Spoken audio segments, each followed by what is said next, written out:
తెలంగాణలో ఎస్సీ గురుకుల సొసైటీ కీలక నిర్ణయం తీసుకుంది. 8వ తరగతి నుంచే ఫౌండేషన్ కోర్సులు అమలు చేయాలని డిసైడ్ అయింది. ఐఐటి, నీట్, క్యాట్, అలాగే సియుటి, అలాగే యూపీఎస్సీ పరీక్షలకు విద్యార్థులు సన్నద్ధం చేసేలాగా ఫౌండేషన్ కోర్సులు ప్లాన్ చేస్తోంది. ఈ విద్యా సంవత్సరం నుంచే ఈ నిర్ణయాన్ని అమలు చేసేందుకు సిద్ధమవుతోంది. వరంగల్ చపాటా మిర్చికి భౌగోళిక గుర్తింపు దక్కింది. మందం, ప్రకాశవంతమైన రంగుతో ప్రత్యేకంగా ఉండే ఈ మిర్చికి ప్రపంచవ్యాప్తంగా ఆదరణ దొరికింది. ఈ మిర్చిని సౌందర్య సాధనాలు, ఆహార పానీయాలతో పాటు వస్త్ర పరిశ్రమల్లో ఉపయోగిస్తారు. చపాటా మిర్చికి భౌగోళిక గుర్తింపు దక్కడంపై రైతులతో పాటు ప్రజలు హర్షం ప్రకటిస్తున్నారు. తెలంగాణ ప్రభుత్వం ప్రవేశపెట్టిన రాజీవ్ యువ వికాసానికి భారీ స్పందన వస్తోంది. యువతకు ఉపాధి లక్ష్యంగా పెట్టిన స్కీమ్లో చేరేందుకు ఇప్పటికే 6 లక్షల మంది దరఖాస్తులు చేసుకున్నారు. ఈ నెల 14తో గడువు ముగిసే నాటికి దరఖాస్తుల సంఖ్య 10 లక్షలకు చేరే అవకాశం ఉందంటున్నారు అధికారులు. ఈ పథకంలో ఏ రాజు, ఎవరా అమ్మాయి? ఇది మ్యారేజ్ ఇన్విటేషన్ కాదు, నేను కొత్త బిజినెస్ స్టార్ట్ చేస్తున్నాను. కానీ ఎలా? బాస్ వాలా బీ ద బాస్. ఎంపికైన వారికి 5 లక్షల వరకు ఆర్థిక సహాయం అందించబోతోంది ప్రభుత్వం. ఏపీ రాజధాని అమరావతిలో ఇవాళ ఈ లాటరీ ద్వారా ప్లాట్లను కేటాయించేందుకు సిద్ధమైంది ప్రభుత్వం. అమరావతి కోసం భూములు ఇచ్చిన రైతులకు రిటర్నబుల్ గా ప్లాట్లు కేటాయిస్తోంది. సిఆర్టీఏ ప్రధాన కార్యాలయంలో ఈ లాటరీ నిర్వహిస్తున్నారు. ఏపీ కేబినెట్ ఇవాళ భేటీ కాబోతోంది. సీఎం చంద్రబాబు అధ్యక్షతన మంత్రులు సమావేశమవుతారు. సచివాలయంలో జరిగే సమావేశంలో అమరావతి నిర్మాణం సహా కీలక అంశాలపై చర్చిస్తారు. వక్ఫ్ బిల్లుకు లోక్సభలో ఆమోదముద్ర పట్టడంతో ఏపీ వక్ఫ్ బోర్డు ప్రత్యేకంగా భేటీ అయింది. ఈ సమావేశంలో ముస్లిం విద్యార్థులకు ఉచిత విద్యా పథకం, కార్పొరేట్ కాలేజీల్లో జేఈఈ, నీట్ శిక్షణ ఇవ్వాలని నిర్ణయించారు. ఎమ్మెల్సీగా ప్రమాణం చేసిన నాగబాబుకు అభినందనలు తెలిపారు చిరంజీవి. ఎమ్మెల్సీగా ప్రమాణ స్వీకారం చేసిన తమ్ముడు నాగబాబుకు ఆత్మీయ అభినందనలు చెప్పారు. అన్నయ్య ప్రేమ, తోడ్పాటుకు ధన్యవాదాలు చెప్పారు నాగబాబు. చిరు ఇచ్చిన పెన్ తనకెంతో ప్రత్యేకమన్నారు. ప్రమాణ స్వీకారంలో ఆ పెన్ ఉపయోగించడం గౌరవంగా ఉందన్నారు నాగబాబు. మేడ్చల్ జిల్లా బోడుప్పల్, చెంగిచెర్లలో అర్హత లేకుండా నడుస్తున్న ఆసుపత్రిపై దాడులు చేశారు వైద్యాధికారులు. వెల్విషర్ అనే ఆసుపత్రికి 5 లక్షల జరిమానా విధించి 2 నెలల పాటు ఆసుపత్రిని సీజ్ చేస్తున్నట్లు ప్రకటించారు. అర్హత కలిగిన వైద్యులు లేకుండానే వైద్యం చేస్తున్నట్లు గుర్తించారు. లైసెన్స్ ఉన్న పారామెడికల్ సిబ్బంది లేనట్లు తేల్చి ఆసుపత్రిపై చర్యలు తీసుకున్నారు. తెలంగాణలో సన్నబియ్యం పథకం చరిత్రలో నిలిచిపోతుందన్నారు పెద్దపల్లి ఎమ్మెల్యే విజయ రమణారావు. నాడు ఎన్టీ రామారావు ₹2కే కిలో బియ్యం పంపిణీతో చరిత్రలో నిలిచిపోతే ఈ రోజు సన్న బియ్యం ఇచ్చి సీఎం రేవంత్ రెడ్డి మరొక చరిత్ర సృష్టించారు అన్నారు. పెద్దపల్లి జిల్లా జూలపల్లి, ఎలిగేడు మండలాల్లో రేషన్ షాపుల ద్వారా సన్న బియ్యం పంపిణీ పథకాన్ని ప్రారంభించి మాట్లాడారు. మహిళా విశ్వవిద్యాలయానికి చాకలి ఐలమ్మ పేరు పెట్టడంపై హర్షం ప్రకటించారు professor Kancha Ilaiah. Revolutionary women health organisation ఆధ్వర్యంలో జరిగిన భేటీలో ఐలమ్మ జీవిత చరిత్రను ఆంగ్ల పద్య రూపంలో చిత్రీకరించిన ఫోటో ఆవిష్కరించి మాట్లాడారు. దేశంలో మహిళల పేర్లతో విశ్వవిద్యాలయాలు, కళాశాలలు చాలా తక్కువగా ఉన్నాయన్నారు. మహిళా విద్యాభివృద్ధి, సాధికారతకు కృషి చేసిన సావిత్రిబాయి పూలే పేరు ఏ విద్యాసంస్థకు లేకపోవడం బాధాకరమన్నారు. రాజమండ్రి వేదికగా చిత్రకళ వీధి ప్రదర్శనకు రెడీ అయింది ఏపీ సాంస్కృతిక శాఖ. లాలా చెరువు రోడ్లో జరిగే ప్రదర్శన రేపు ఉదయం నుంచి రాత్రి 9 గంటల వరకు కొనసాగుతుంది. 500 ప్రదర్శనలకు ఇప్పటికే ఏర్పాట్లు పూర్తి చేశారు అధికారులు. మున్సిపల్ కమిషనర్ కేతన్ గార్గ్ ఈ ప్రదర్శన ఏర్పాట్లను పరిశీలించారు. ఏపీలో సంచలనం రేపిన పాస్టర్ ప్రవీణ్ మృతిపై ఆయన భార్య జెసికా సంచలన వీడియో విడుదల చేశారు. తన భర్త మరణాన్ని రాజకీయం చేయొద్దంటూ వీడియోలో కోరారు. మత విద్వేషాలు రెచ్చగొట్టేందుకు కొందరు తన భర్త మృతిని వాడుకుంటున్నట్లు చెప్పారు. ప్రవీణ్ మృతిపై జరుగుతున్న పోలీసుల విచారణపై తనకు నమ్మకం ఉందన్నారు. ప్రవీణ్ మృతిని రాజకీయాల లబ్ధి కోసం వాడుకోవద్దని కోరారు. కృష్ణా జిల్లా పోరంకి నారాయణపురంలో ఒక వ్యక్తి కిడ్నాప్ అయ్యాడు. ఆర్థిక లావాదేవీల వివాదంలో వెంకటేశ్వరరావు అనే వ్యక్తిని విశాఖకు చెందిన రాజు అనే వ్యక్తి కిడ్నాప్ చేశాడు. బాధితుల ఫిర్యాదుతో పోలీసులు దర్యాప్తు ప్రారంభించారు. కిడ్నాప్ ముఠాను అదుపులోకి తీసుకుని విచారిస్తున్నారు. కోనసీమ జిల్లా పాసర్లపూడి వైనతేయి నదిపై వంతెన బీటలు వారింది. ప్రమాదకరంగా మారి కూలడానికి సిద్ధంగా ఉన్నా పట్టించుకునే వారే లేరంటున్నారు స్థానికులు. బ్రిడ్జ్ నిర్మాణం పూర్తయి 11 ఏళ్లు గడుస్తున్నా రోడ్డుకి ఇరువైపులా వాల్ కట్టకపోవడమే రోడ్డు కుంగుబాటుకు కారణమంటున్నారు. అధికారులు చర్యలు తీసుకోవాలని డిమాండ్ చేశారు మాజీ ఎమ్మెల్యే చిట్టిబాబు. సత్యసాయి జిల్లా మడకసిరిలో మహిళను దారుణంగా చంపిన వ్యక్తి పోలీసులు ఎట్టకేలకు పట్టుకున్నారు. 4 నెలల క్రితం జరిగిన మహిళ హత్యలో కీలక విషయాలు బయటపడ్డాయి.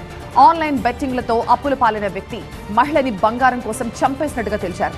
మహిళని చంపేందుకు యూట్యూబ్ ద్వారా మర్మకళ నేర్చుకున్నట్లుగా గుర్తించి షాక్ అయ్యారు పోలీసులు. వక్ఫ్ బోర్డు సవరణ బిల్లుకు లోక్సభ ఆమోదం తెలిపింది.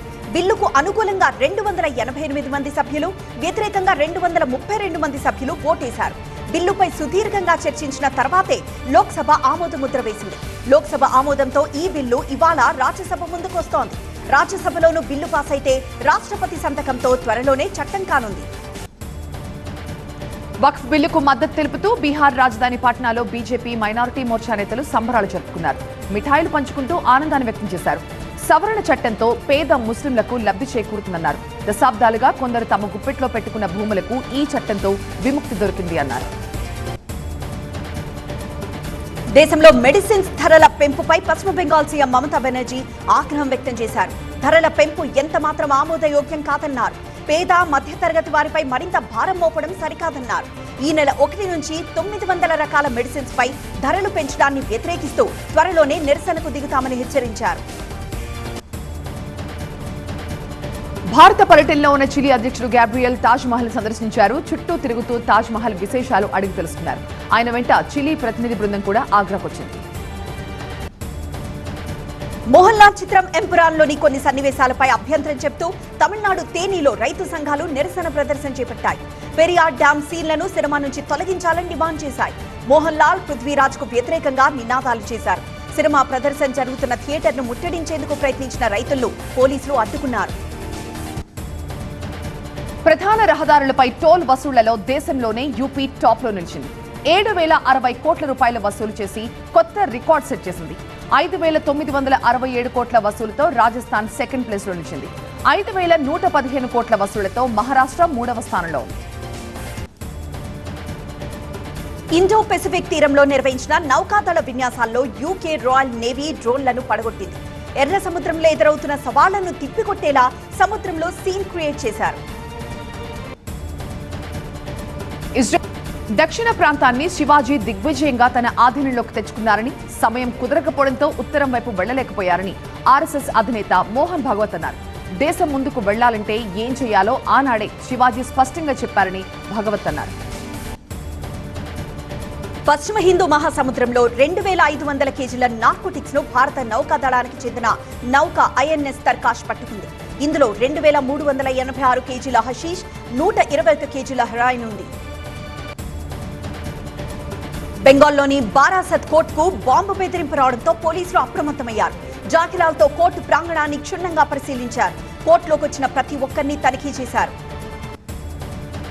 అనేక కేసుల్లో ఆరోపణలు ఎదుర్కొంటున్న ఫిరోజ్ ఖాన్ అనే వ్యక్తి మధ్యప్రదేశ్లోని రత్లాంలో పోలీసులు అదుపులోకి తీసుకున్నారు. అతన్ని కట్టుదిట్టమైన భద్రత మధ్య పోలీస్ స్టేషన్ తీసుకొచ్చారు. ఇతనిపై 5 లక్షల రూపాయల బహుమతి కూడా ఉంది. ఎన్ఐఏ కూడా ఇతనిపై కేసు పెట్టినట్టుగా తెలుస్తోంది. అమెరికా సుంకాల మోత ఉంటుందని తెలిసిన స్టాక్ మార్కెట్లలో ట్రేడింగ్ ఉత్సాహంగా సాగింది. సెన్సెక్స్ 593 పాయింట్లు పెరిగింది. బ్యాంకింగ్, ఆటో షేర్లలో కొనుగోళ్లు మార్కెట్ సెంటిమెంట్ ను బలపరిచాయి. ఎన్ఎస్సి నిఫ్టీ 167 పాయింట్లు లాభపడింది. కీలక స్థాయి 23,300 పాయింట్ల ఎగువన నిఫ్టీ నిలదొక్కుంది. పెద్ద సినిమా ఫస్ట్ గ్లింప్స్ ని థియేటర్లో ప్రదర్శించేందుకు ఏర్పాట్లు చేస్తున్నారు మేకర్స్. ఏప్రిల్ 6న శ్రీరామనవమి సందర్భంగా గ్లింప్స్ విడుదల కాబోతున్నాయి. ఆ గ్లింప్స్ ను ఏప్రిల్ 10న రిలీజ్ అయ్యే జాట్, గుడ్ బ్యాడ్ అగ్లీ సినిమాలతో పాటుగా ప్రదర్శించేలాగా ఏర్పాట్లు చేస్తున్నారు. పెరియాడిక్ స్పోర్ట్స్ డ్రామాగా తెరకెక్కుతున్న ఈ సినిమాలో రామ్ చరణ్ చాలా రగుల్ లుక్ లో కనిపించబోతున్నారు. మెగా డాటర్ నిహారిక కొడిదెల నిర్మాతగా 2వ సినిమాను అనౌన్స్ చేశారు. మ్యాడ్ స్క్వేర్ సక్సెస్ తో సూపర్ ఫామ్ లో ఉన్న సంగీత్ శోభన్ హీరోగా ఒక సినిమా చేస్తున్నారు నిహారిక. ఈ సినిమాతో మానస శర్మ దర్శకురాలుగా పరిచయం అవుతున్నారు. గతంలో ఇదే కాంబోలో చిన్న ఫ్యామిలీ స్టోరీ అనే వెబ్ సిరీస్ కూడా చేశారు. ఇప్పుడు అదే టీం నుంచి సినిమా రాబోతోంది. స్త్రీ 2 రిలీజ్ తర్వాత లాంగ్ బ్రేక్ తీసుకున్న శ్రద్ధా కపూర్ కొత్త సినిమాకు గ్రీన్ సిగ్నల్ ఇచ్చారు. సెన్సేషనల్ మూవీ తుంబాడ్కు దర్శకత్వం వహించిన రాహి అనిల్ బార్వే దర్శకత్వంలో ఈ సినిమా చేసేందుకు ఓకే చెప్పారు. థ్రిల్లర్ జానర్ లో తెరకెక్కనున్న ఈ సినిమాను ఏక్తా కపూర్ నిర్మిస్తున్నారు. ప్రస్తుతం ప్రీ ప్రొడక్షన్ స్టేజ్ లో ఉన్న ఈ మూవీ మరో 4 నెలల్లో సెట్స్ మీదకు వెళ్లనుంది. రాయల్ ఛాలెంజర్స్ బెంగళూరుకి గుజరాత్ టైటన్స్ బ్రేకులు వేసింది. తొలిసారి బ్యాటింగ్ చేసిన ఆర్సీబీ నిర్ణీత 20 ఓవర్లలో 8 వికెట్లు కోల్పోయి 169 పరుగులు చేసింది. లివింగ్స్టన్ అర్ధ సెంచరీతో ఆకట్టుకున్నాడు. లక్ష్య ఛేదన్ను గుజరాత్ 17.5 ఓవర్లలో 2 వికెట్లు కోల్పోయి విజయాన్ని అందుకుంది. బట్లర్ అర్ధ సెంచరీతో చెలరేక సుదర్శన్, రూథర్ఫోర్డ్ ఆకట్టుకున్నారు. భువనేశ్వర్, హాసల్వుడ్ ఒక్కో వికెట్ తీశారు. సిరాజ్ కు మ్యాన్ ఆఫ్ ది మ్యాచ్ దక్కింది.